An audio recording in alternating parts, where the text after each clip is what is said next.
देखिए आसिफ, उप जिला प्रमुख के लिए 3 नामांकन दाखिल हुए थे। 2 बीजेपी की तरफ से नामांकन दाखिल किए गए थे और एक कांग्रेस की है प्रियंका गुर्जर, उनके द्वारा नामांकन दाखिल किया गया था। लेकिन बीजेपी ने जो एक नामांकन निर्दलीय के रूप में दाखिल कराया था उसे अब वापस ले लिया गया है। तो ऐसे में कहा जा सकता है कि 2 नामांकन जो है वो उप जिला प्रमुख के लिए बचे हैं। एक कांग्रेस की तरफ से है और एक बीजेपी की तरफ से है। लगातार बीजेपी जो है वो जोर कर रही है कि कहीं ऐसा ना हो कि हमारे हाथ से जो कड़ी है वो निकल जाए और कांग्रेस अपने खाते में उप जिला प्रमुख ले जाए, क्योंकि कांग्रेस भी दावा कर रही है कि जिला प्रमुख तो नहीं बना पाई लेकिन वो उप जिला प्रमुख है वो बना लेगी। लेकिन बीजेपी का कहना यह है कि जो सदस्य थे वो उनके पास जो कि क्यों है बाड़ेबंदी के रूप में ही वो सदस्य कल से वहाँ टिके हुए हैं, तो वो उप जिला प्रमुख बनाने का पूरा जो दावा है बीजेपी कर रही है। बीजेपी अध्यक्ष सतीश पूनिया है वो भी भरतपुर पहुंचे हैं और कुछ ही देर बाद जो है वो बीजेपी कार्यकर्ताओं से मुलाकात करने के बाद मीडिया से रूबरू होंगे। तो देखना ये होगा कि जो बीजेपी की पूरी निकाय है टिकी है वो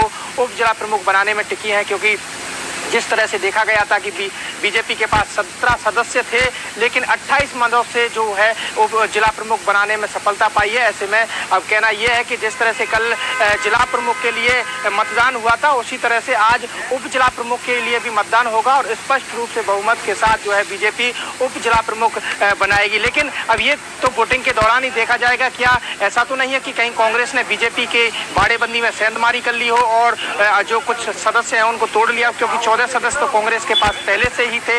लेकिन जिला प्रमुख में देखा गया था कि 14 सदस्यों में से 5 जो सदस्य थे वो बीजेपी में चले गए। तो ऐसे में कहा जा सकता है कि बीजेपी पहले ही कांग्रेस की बाड़ेबंदी में सेंधमारी कर चुकी थी। तो ऐसा ना हो कि क्रॉस वोटिंग का जो डर है दोनों ही पार्टियों को सता रहा है। लेकिन दोनों ही पार्टियां जो है उप जिला प्रमुख बनाने की कवायद में जुटी हैं। कुछ देर बाद ही जो है 3 बजे के बाद मतदान प्रक्रिया शुरू होगी। 2 नामांकन भरे गए हैं, दोनों पे ही मतदान होगा और जो 5 बजे जो रिजल्ट है वो क्लियर हो जाएगा। अब सबकी निगाहें जो टिकी हुई है वो इस पर टिकी हुई है, क्या बीजेपी पूर्ण बहुमत के साथ जो है उप जिला प्रमुख बनाने में सफलता हासिल कर पाएगी या फिर कांग्रेस भी जो है करारी टक्कर देगी। क्योंकि पूरे मामले को लेकर के जो बीजेपी प्रदेश अध्यक्ष हैं सतीश पूनिया वो भी लगातार मॉनिटरिंग कर रहे हैं। अरुण चतुर्वेदी हैं भरतपुर के प्रभारी, वो भी दावा कर रहे हैं कि बीजेपी का ही उप जिला प्रमुख बनाया जाएगा।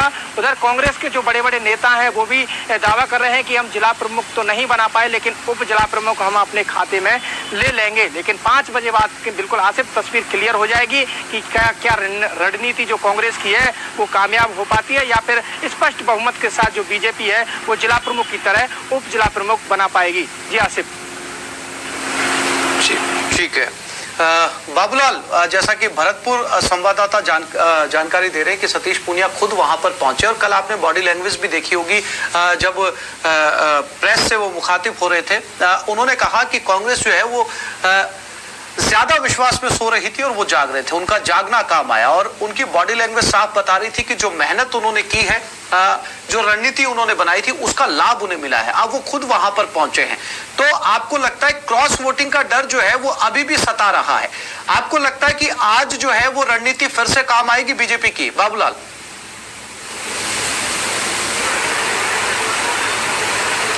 जी बिल्कुल, बीजेपी क्या है कि सिद्धांतों की पार्टी कही जाती है, पार्टी विद